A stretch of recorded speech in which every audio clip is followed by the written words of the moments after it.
May buntag ka na, let us prepare ourselves kung pagsimba sa itong buhi o palaan ng Diyos. At sugod sa pagpamalandong sa itong meditation sa itong 2 Corinthians chapter 2. Let's come before the Lord in prayer, mga kapatid.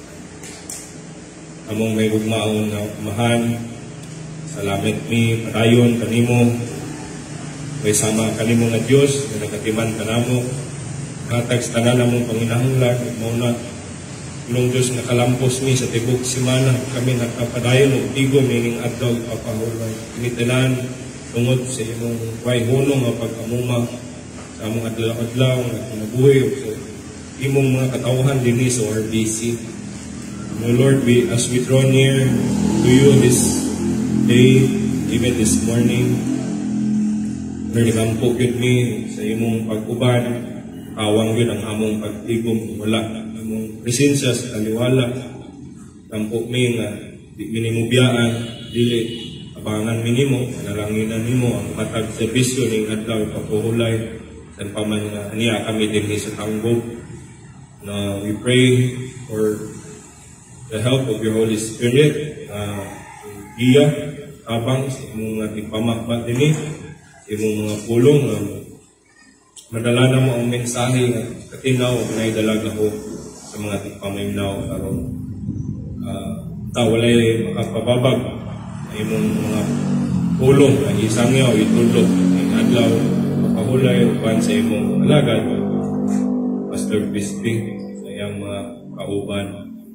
Are thankful, O Lord, makapadayan ni paminaw sa imong mga pulong. Kampo mi na naot panalanginan nimo aron ang among pagpaminaw ay imong benepisyo o ang hatag kayuhan sa among pagsatag sa pakalag. Labi na sa imong mga katawhan na malipon sa pagtuok ang Ginoong Hesus, dayon na malipayon sa pag-alagad kaniya sa mga wala pa dyan ni Kristo, pakabig agi sa Ebanghelyo.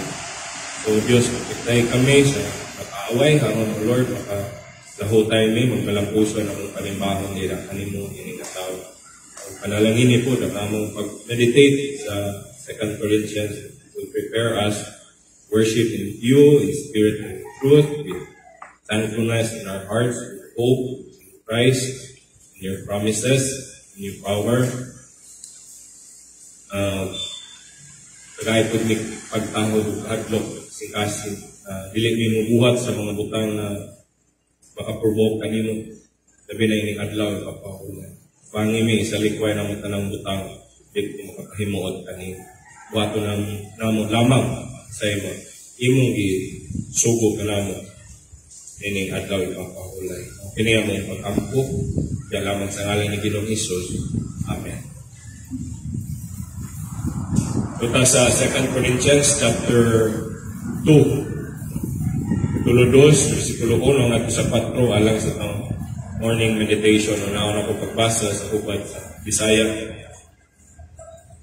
Kaduhang Korinto, Kapitulo 2, versikulo 1 at sa 4. Kaya ako, nakahukom nga dili na lang, muana kaninyo pag-usap diha sa kasubo. Kaya kung ako makapasubo man kaninyo, kinsa man unya ang mulipay kanako kundili ang gipasubo kanako.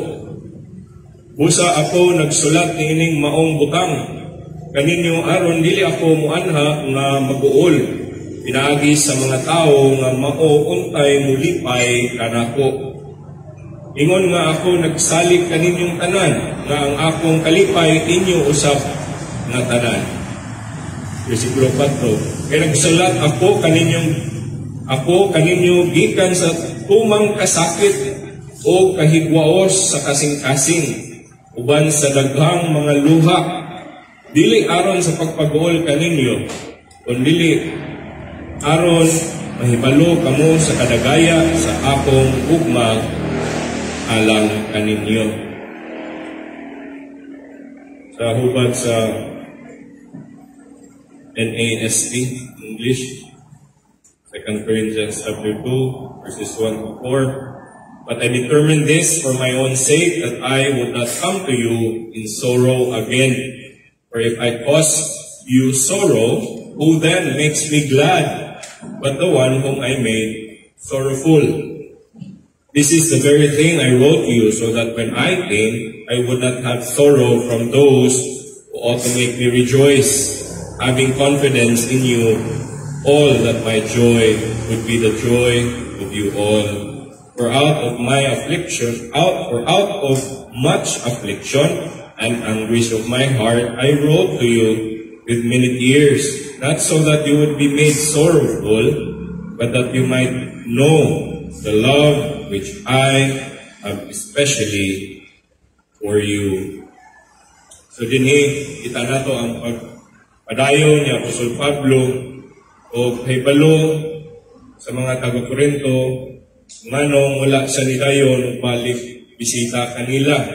Ug iya dining ipatinaw nga tungod dili siya mutugot nga sila mag-uol or siya mag-uol tungod kanila. Manay gisgot niya sa versikulo 1 ug 2. He was unwilling to grieve them or be grieved by them. Unang rason nga nung wala siyang dayon bisita sa makatuha kato kanila. Iya manggong yud-tuyo nga ang ilang pagkita ay mong malipayon o dili masulupon tungod sa mga nanghitabo nga sala at taliwala sa iglesia sa Corinto, ang ilang mga kapakyasan mo na hinungdan nga iya sang ipalabay o wa sang padayon. Madayon maging sa bisita niya mo ni sitwasyon sa Corinto, daghang kapakyasan, daghang pabaya sa mga sala, mga dili angay sa iglesia ni Ginoong Hesus, na mahimong masulubon sila, mahusubo sila, masubo po si Apostol Pablo. Mo ni gilikayan niya, mo na iyang ipasabot ini nga nung wala siya. Pili ingon nga wasig karaw nga tao nga ingon mo bisita ko niya wala di ay. Ihatag sa grason anong wala siya mo bisita kanila o bayad balik. Manang gipatinaw niya sa versikulo 1 ug 2. No? Aron walay masubo sila ha ug siya po dili masubo. Kaduha ato makita dinhi iya kung sa versikulo 3 ug 4 iyang gipatinaw nila nga nagsulat na lang siya. Nagpadala na lang siya sulat. Muna yung atong nabasa na o napamalandungan na ang unang Korinto. Mo yung paagi na nagpasulat. Ang iyang pinanglang gusto i-sulti sa mga taga-Korinto kung sa ilang dapat buhaton, sa ilang kahimtang, sa ilang dagang kapakyason, sa ilang dagang kapakyasan. O siya i-decidir nga mo iningaton nga magsulat na lang kay naapod sa kumpiyansa kanila na maminaw na po sila kaniya sa unsay dapat buhaton alang silang ayuhan o alang sa ayuhan sa tibuok iglesia. Dini sa versikulo 3 sa 4 iyang gi-assure, iyang gidasig ang tanan na wala niya gisulat aron sila masubo. Kadaghan nilang kapakyasan sa iyang pagpadlong, pagpadisiplina, atong immoral na tao na naas taliwala nila. No? Wala siya magsulat, aron iya lang intuyo na masulupon sila. Pero iyang ipasabot ni na iyang isulat to testify, to show them that he loved. No? Igugma siya kanila. He assures them that he did not design to grieve them but to testify his love for them by telling them that he wrote with such anguish and tears. Sa iyang pagbuhat aning sulat adto sa mga taga-Korinto, aning unang Korinto karon na iya ning gisulat na dili aron masulubon sila kung dili iya ning gisulat uban inubanan sa gugma. No? Ini tinaw nga hinigugma gyud kay inubanan niya sa pag naikasakit siyang kasing-kasing, no? Nabugatan kasing-kasing ng Pablo sa sige sa sulat ini inubanan kay Dios og mga luha, no? kasubo sa inahitabo sa mga taga-Corintos, taliwala sa dagang kapakyasan nila isip nga iglesia. Niya atong makita din rin na ang iyang pagpadlong, no, dili ni nubanan sa usa ka aning bugal-bugal.